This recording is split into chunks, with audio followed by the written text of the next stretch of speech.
Hai, bagaimana kabarmu hari ini? Semoga semuanya masih dalam keadaan sehat dan semangat. Oke, hari ini kita melanjutkan pelajaran kita lagi. Nah, sekarang sebelum belajar kita siapkan hati kita untuk berdoa dulu ya. Tutup mata, lipat tangan, tundukkan kepala. Dalam nama Bapa, dalam nama Putra, dan dalam Roh Kudus. Amin, amin. Tuhan Yesus yang baik, terima kasih atas berkat dan rahmat-Mu hari ini. Kami ingin belajar, sertailah kami selalu, sebab Engkaulah Tuhan kami kini dan sepanjang masa. Amin. Dalam nama Bapa, dalam nama Putra, dan dalam Roh Kudus. Amin, amin. Oke, minggu kemarin kita sudah belajar dan mendengarkan kisah dari Santo Fransiskus Assisi. Ya, kita sudah menjawab pertanyaan bersama ya. Nah, dari seorang Santo Fransiskus Assisi kita bisa memetik pelajaran ya, bahwa kita semua sebagai orang beriman, sebagai orang-orang yang cinta kepada Allah dan sesama, kita juga harus mencintai alam kita ya. Kita harus berdamai dengan alam kita. Nah, Santo Fransiskus Assisi sudah menunjukkan contoh kepada kita berdamai dengan alam ya. Salah satunya menaklukkan binatang buas atau liar ya. Karena mengapa binatang buas atau liar itu tidak seliar yang dikira kepada Santo Fransiskus Assisi?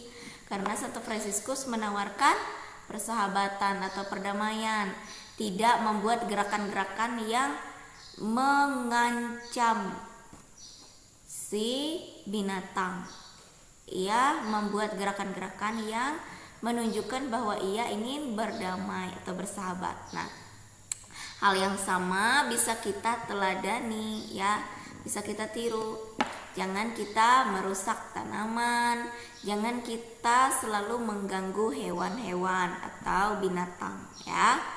Nah, di sini ada cerita.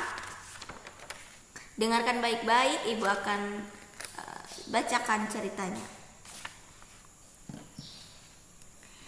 Desa Kopisan adalah desa yang sangat indah dan subur. Seluruh desa kelihatan hijau karena ditumbuhi berbagai tanaman dan pohon-pohon yang rindang. Setiap pagi terdengar kicauan burung. Penduduk desa menanam berbagai jenis sayur untuk dijual ke kota. Di desa itu terdapat sebuah bukit yang di kaki bukit terdapat mata air yang menjadi sumber air bagi masyarakat.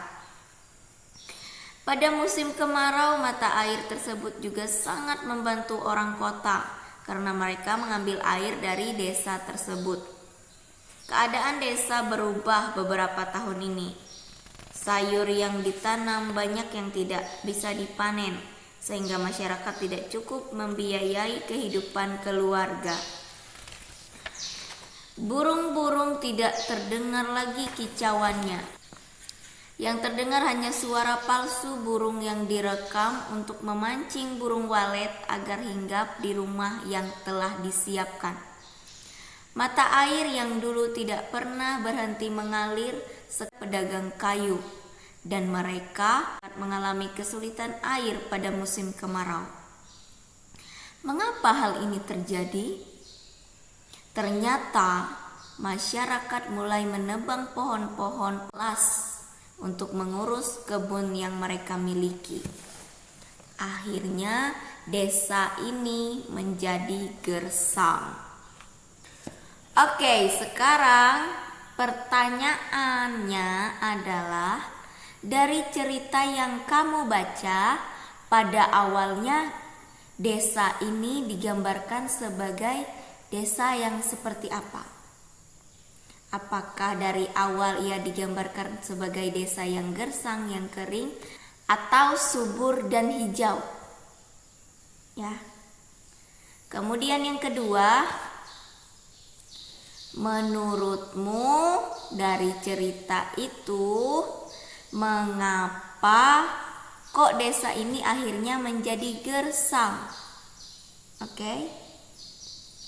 Lalu yang ketiga, menurutmu apa yang kita harus lakukan terhadap alam pada masa kini? Supaya alam kita tetap subur, supaya alam kita tetap hijau, apa yang harus kita lakukan? Itu saja tugasmu untuk hari ini. Sekarang kita siapkan hati kita untuk berdoa.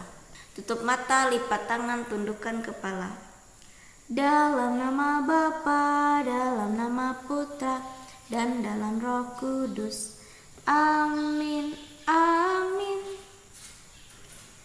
Ya Tuhan Allah yang Maha Baik, terima kasih atas alam yang Engkau anugerahkan kepada kami, sehingga kami dapat hidup dari alam selama ini.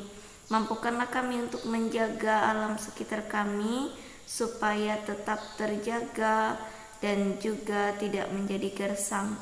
Sebab Engkaulah Tuhan kami kini dan sepanjang masa. Amin. Dalam nama Bapa, dalam nama Putra, dan dalam Roh Kudus. Amin, amin.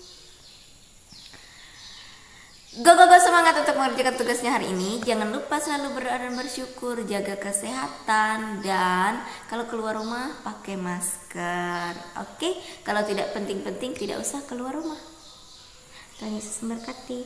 Bye bye.